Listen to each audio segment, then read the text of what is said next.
ہے، توجہ رکھنا، میں آپ کو سناتا ہوں، آپ حیران ہوں گے، میرے ساتھ پیش آنے والا واقعہ۔ ایک مرتبہ میں فون پہ گفتگو کر رہا ہوں، السلام علیکم، وعلیکم السلام، یہ آپ اپنا نمبر بیچتے ہیں؟ میں نے کہا جی آپ کون ہیں، کیوں آپ کو میرا نمبر چاہیے؟ کہتے ہیں میرا انٹروڈکشن چھوڑیے، آپ اپنی اسکرین پر دیکھیے، آپ کے اور میرا نمبر ایک جیسا ہے، دونوں کا نمبر ایک جیسا تھا، صرف کوڈ کا فرق تھا، 333 میرے نمبر میں تھا، 345 اس کے نمبر پہ، باقی نمبر سیم تھا۔ تو اس نے کہا جی آپ بیچتے ہیں، میں آپ کو 3000 روپے دوں گا۔ تو میں نے اسے کہا جی آپ نمبر بیچتے ہیں، میں آپ کو 5000 دوں گا۔ مجھے کہتے ہیں بڑی اچھی دلیل دی ہے، میں کیوں بیچوں؟ میں نے کہا تیرا نمبر بھی تو مجھ سے ملتا ہے، خالی میرا تو نہیں رلتا نا۔ تو کہنے لگا کیا کرتے ہیں؟ میں نے کہا جی میں مسجد کا مولوی ہوں، چٹائی پہ بیٹھتا ہوں، اللہ اللہ پڑھاتا ہوں۔ ملاقات ہو سکتی ہے؟ جی ہو سکتی ہے۔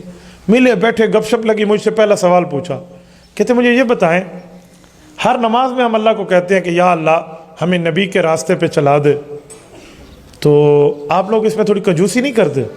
میں بہت حیران ہوا، میں نے کہا آپ کی بات کی تھوڑی وضاحت ہو جائے تو شاید میں بات آپ کی سمجھ پاؤں۔ کہتے ہر نماز میں کہتے ہیں صراط الذین انعمت علیہم، اللہ انعام والے لوگوں کے راستے پہ چلا، تو انعمت علیہم کون ہے؟ سورۃ النساء آیت نمبر 69، رب فرماتے ہیں انعم اللہ علیہم من النبیین والصدیقین والشہداء والصالحین، فرمائے انعام والے 4 لوگ ہیں، نمبر 1 نبی، نمبر 2 صحابہ، نمبر 3 شہداء، نمبر 4 اولیاء، تو یہ 4 لوگ ہیں، وحسن اولئک رفیقا، ان کی محبت مودت بہت اچھی ہے۔ تو قرآن کریم نے کہا ہے ہمیں نبی کے راستے پہ چلا، شہید کے راستے پہ چلا، سچے کے راستے پہ چلا، اولیاء کے راستے پہ، تو آپ مانگتے نہیں ہیں؟ میں نے کہا جی ہاں ہر بندہ مانگتا ہے، تو اس پر آپ کو ڈاؤٹ کیا ہے؟ کہتے جی میرا سوال یہ ہے، جو بندہ شہید کے راستے پہ چلے گا ایک دن شہید بن جائے گا؟ میں نے کہا ظاہری بات ہے۔ کہتے ولی کے راستے پہ، میں نے کہا ولی بنے گا، سچے کے راستے، میں نے کہا سچا بنے گا۔ کہتے پھر نبی کے راستے پہ چل کے نبی کیوں نہیں بن سکتا؟ وہی میں نے سمجھا، ہاں یہ کام۔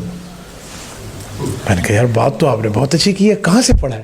تھوڑا سا پمپ کرنا پڑتا ہے نا تاکہ ایک بندہ کھول کر بات کرے۔ ہاں جی بس میں تو بڑا پڑھتا رہتا ہوں۔ میں نے کہا انہوں نے آپ میرا سوال حل کرے؟ میں نے کہا بیٹا کرتا ہوں، بڑا زبردست، کیا کرتے ہو؟ ICIT ڈپارٹمنٹ کے اسٹوڈنٹ ہو۔ میں حیران ہوں ICIT ڈپارٹمنٹ میں یہ کہاں پڑھایا جاتا ہے؟ تو مجھے سمجھ آیا کہ اس کے پیچھے کوئی قادیانیت چل رہی ہے۔ میں نے کہا میں اس سوال پر ایک سوال کرتا ہوں، اس کا جواب آپ دے دیں، اس کا میں دے دوں گا۔ جی پوچھیں۔ میں نے کہا ایک آدمی اللہ کے راستے پہ چلے، فی سبیل اللہ، چل سکتا ہے؟ کہتے چل سکتا ہے۔ تو میں نے کہا وہ اللہ کب بنے گا؟ میں سمجھا نہیں۔ میں نے کہا میں پھر سمجھا دیتا ہوں۔ آپ نے کہا نبی کے راستے پہ چل کے نبی کیوں نہیں بن سکتا؟ میں پوچھتا ہوں اللہ کے راستے میں نکل کے وہ اللہ کیوں نہیں بن سکتا؟ کہتے اللہ نے قرآن میں کہا ہے اللہ جیسا کوئی اللہ نہیں۔ میں نے کہا اللہ نے قرآن میں کہا ہے وہ خاتم النبیین، گل اتھیا کھلوتی ہے، پھر دسو کی کرنا ہے؟ کہتے یار آپ جواب تو بہت اچھا دیتے ہیں، آپ سے 1-2 سوال اور۔ میں نے کہا جی کریں۔ چھدرو میاں والی کے غیرت مند دوستو، وہ بندہ مرزائی نکلا، مرزائی، علی نام ہے، لڑکا ہے، کلین شیو ہے، 14ویں کلاس کے بعد ICIT ڈپارٹمنٹ کا یونیورسٹی، ہماری گومل یونیورسٹی کے اسٹوڈنٹ ہے، اور قادیانیت کی محنت دیکھیں۔ میں نے دل برا نہیں منایا، کیونکہ جو پوچھنے کے لیے آئے نا، طالب صادق بن کے آئے، اس کا احترام کرو، اس کو عزت دو، اس کو سمجھاؤ۔ تو میں نے سمجھاتا رہا، لیکن میں اس انتظار میں تھا کہ اصل بندہ اس کے پیچھے سے نکالوں ہے کون۔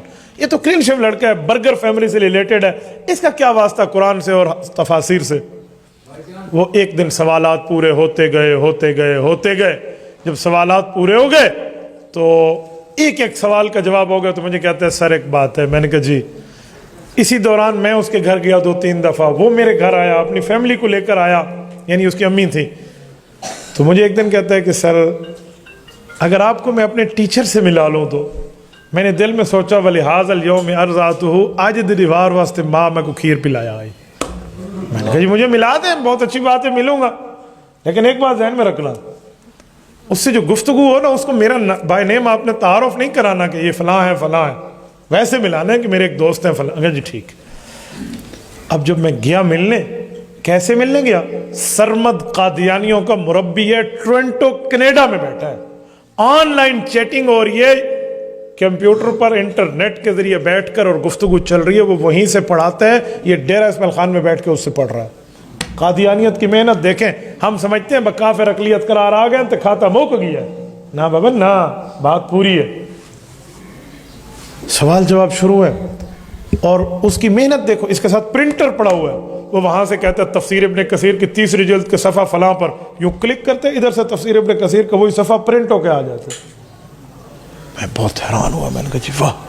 بہرحال کیا حال ہے جی، خیریت؟ ہے؟ کہتے جی مولوی تو نہیں ہوں میں، مولوی سے بات نہیں کرتا، میری داڑھی دیکھ کر پریشان تو ہو گیا.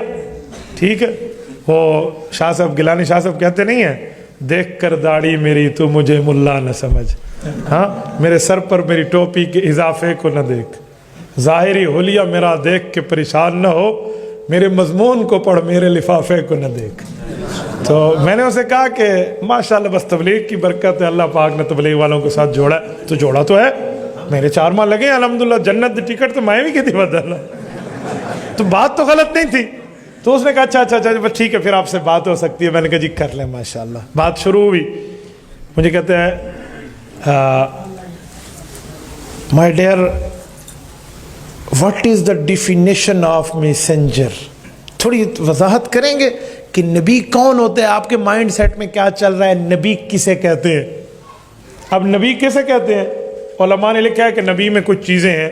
نمبر 1 اعلیٰ درجے کا انسان ہو جس سے گناہ نہ ہو. نمبر 2 ذو وحی ہو. نمبر 3 اللہ پاک کی طرف سے اس کو واجب الاطاعت کہا جائے. نمبر 4 معصوم من الخطا ہو.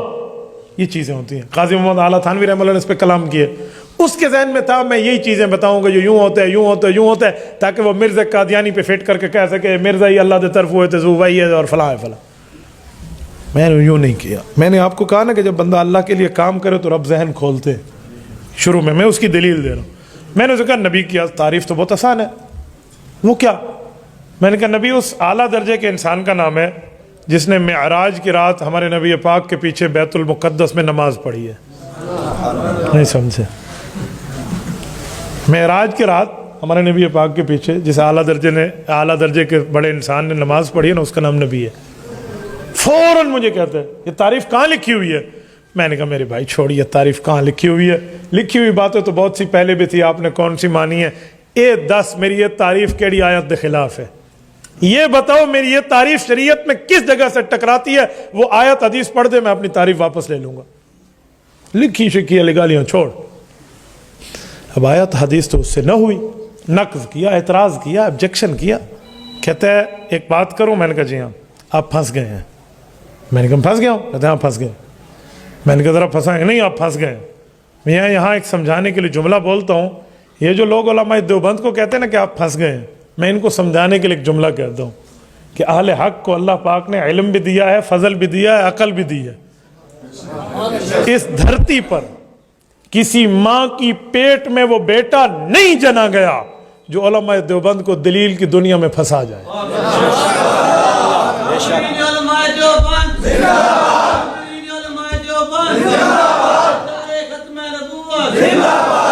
یہ پھونکے کسی اور کے سامنے بیٹھ کے مارا کرو. ہم آپ کے ان پھونکوں سے ڈرنے والے نہیں. ہے جی پھنس گئے وہ کٹ ڈھاپڑی پچھی چ پیا ہو یا ناگ جڑا علماء دیوبند تو قابو نہیں تھیندا. نہیں کسی اور کے سامنے بندہ. میں نے ان جیسے کئی پھونکے دیکھے ہوئے ہیں. تو میں نے اسے کہا پھنس گیا ہوں، بسم اللہ کریں، پڑھیں میرے خلاف دلیل کون سی ہے. کہتا ہے جی ہے. میں نے کہا جی دلیل ہے پیش کریں. کہتے ہیں آپ نے کہا معراج کی رات جس نے نماز پڑھی وہ نبی ہے، ادھر تو جبرائیل نے بھی نماز پڑھی تھی حضور کے پیچھے، وہ نبی ہے. میں نے کہا اپنی عقل کا علاج کروانے کے لیے کسی مینٹل ہسپتال میں چلے جاؤ. وہ کیوں؟ مذاق کر رہے ہیں. میں نے کہا اسی لیے کہ تمہارا دماغ کام نہیں کر رہا، اور جس کا دماغ کام نہ کرے اس بدھو کو کس نے کہا ہے کہ وہ میدان مناظرہ میں آئے؟ کہتے کیوں؟ میں نے کہا میں نے پہلے کہا ہے اس اعلیٰ درجے کے انسان کا نام نبی ہے جس نے حضور کے پیچھے نماز پڑھی ہے. جبرائیل انسان نہیں ہے، وہ تو فرشتہ ہے. میں کو ڈاڈا پتہ آئی تیرا پیر کتنا پھنسنا ہے، میں انہیں انتظام پہلے کر رکھا ہے. جب پھنس گیا نا فوراً پینترا بدل کہتے ہیں اچھا یہ بتائیں ختم نبوت کی تعریف کیا ہے؟ حضرت مفتی محمود رحمۃ اللہ علیہ قبر پہ اللہ کروڑوں اربوں رحمتیں نازل فرمائے. حضرت مفتی صاحب کے سامنے بھی اس مرزائی بےایمان نے سن 74 میں یہی کہا تھا نا کہ ختم اللہ علی قلوبہم. ختم کا معنی مہر ہوتا ہے، تو خاتم النبی نزور مہر لگانے والے ہیں. مرزا لا دیتی مہر نبی ہے. اس نے اب یہ بھی یہی چاہ رہا تھا کہ میں ختم نبوت کی تعریف کروں اور یہ کہ ختم نبوت کا ایک معنی مہر ہے اور مرزا مہر لگ گئی. تو میں نے کہا جی اس کی تعریف تھی تو بہت آسان ہے. کہتے وہ کیا ہے؟ میں نے کہا ان مقتدیوں کے امام کا نام خاتم النبی جی. ہوں 10 مرزے دا تو پردادا بھی پیدا نہیں ہویا سی، اب کہاں سے نکلے گا ختم نبوت کے انکار؟ بہرحال وہ لاجواب ہوا. میں نے علی کے چہرے کو دیکھا جو اپنے استاد سے بات کرے، اس کی آنکھوں میں آنسو تھے. میں نے ہاتھ پکڑا، میں نے کہا علی ایک بات کہوں. کہتے جی. میں نے کہا کب تک رسول اللہ کے دامن رحمت سے دور رہو گے؟ کب تک دور رہو گے؟ یار کل قیامت میں سفارش مرزا ملعون سے نہیں لینی، اللہ کے رسول سے لینی ہے. یار کیوں ان بے ایمانوں کی باتوں میں آتے ہو؟ یہ تو 2 جملے بھی نہیں بتا سکا. کہتے ہیں حضرت مجھے کلمہ پڑھا دے، میں معافی مانگتا ہوں. حضرت رب نے اسے اسلام کی توفیق دی ہے. میری بات کا مطلب سوشل میڈیا پہ بیٹھنے والا نوجوان ادھر آئی ڈی بنا کر اے کاش تو اہل علم کے پاس آ کر کچھ سیکھ جاتا. ہم اہل باطل کے کتے نہ بنے، ہم اہل حق کے شیر بنے. یاد رکھو. کیوں؟ اس میڈیا اور سوشل میڈیا پر بیٹھ کر جو بے ایمان حضور کے دشمن، شریعت کے دشمن منہ کھول کے بیٹھے ہیں، ان کی آنکھوں سے آنکھیں ملانا جانو. وہ تب جانو گے جب آپ دلائل کی دنیا میں پورے پڑھ کے جاؤ گے آگے.